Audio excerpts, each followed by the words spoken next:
Good evening. Here's a little video explaining how to do an isometric drawing of your chair.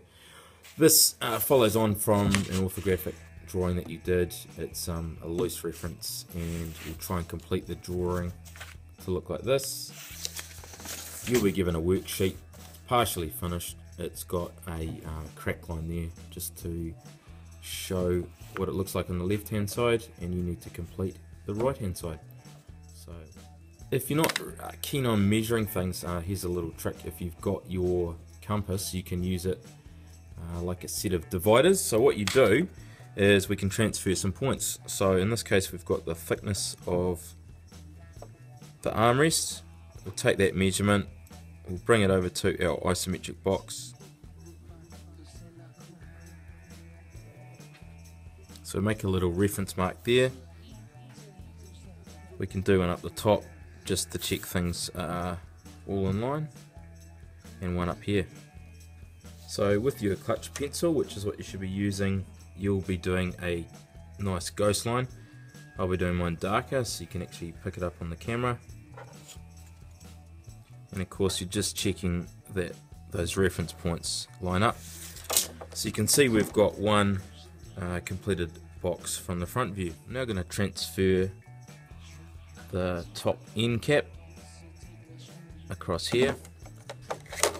I'll also find another horizontal line here and transfer that one across without having to measure. The trick I want to show you is how to transfer a point here without any reference over here. So what we'll do, we've already established the width of the chair, so all we need to do is set our compass up to this width, take this point here and transfer it across here, and then we can reference our point in the space. So I'll take my reference measurement here, I'll put it on this point and I'll transfer it across here. I can now join the two dots here to here, and I will have replicated that angle. Now here's something we've covered in orthographic projection, which is the sliding set squares method. In fact, you can do this one set square in any old straight edge. So what we'll do is we'll take our angle. In this case we've got the previous angle, and we can slide these up and you'll be able to reproduce the angle up here exactly. We've got two reference points here, so I'll actually stick to the reference point I've just established. I'll line that in here, and I'll use that sliding set square method here. So establish this line here, slide the set square until you have a parallel line over on this side. So we're going to transfer this armrest over to here in space.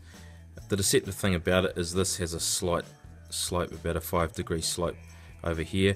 So normally if this was a horizontal line, we could have just used our set square on 30 degrees. However, we need to do this, and this will work for any arbitrary angle. So what we'll do is we'll take the last known reference point before the curve transition. We'll project our line across here.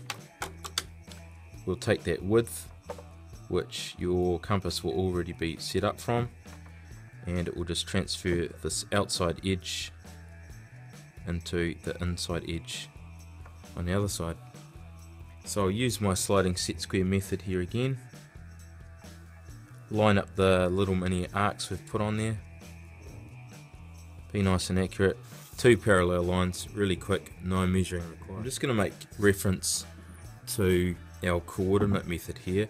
Normally we could produce an isometric circle, but in this case the circle is on an angle. So what we've done, we have put a radius that relates to the curve that we're reproducing. We've run a 5mm grid over it. Depending on the size of your drawing, you could either do a smaller grid or a large one, but 5mm is usually really good. All I've done there is I've plotted the different points where they intersect the various X and Y axes, and then I've produced a grid over here, and that will be on the same angle using the various reference points. So I'm going to take the bottom of this grid here.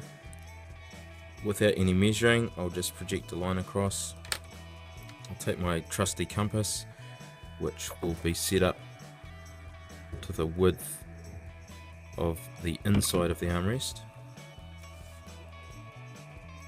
I'll transfer that point onto this line, and you can see there's a relationship between this mark and this mark over here. They're both the same.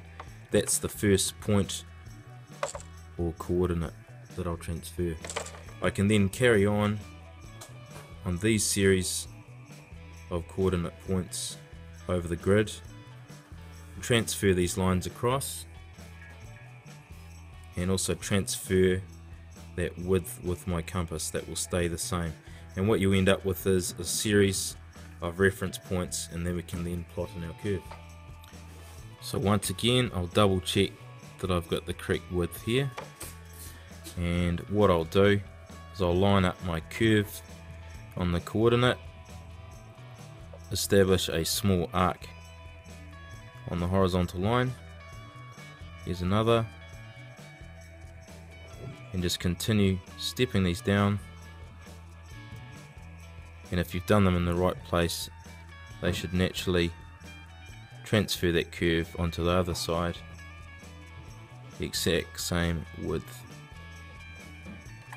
And then you can see my series of points, which I can line in with either a flexi curve or a French curve if you want it a bit more accurate.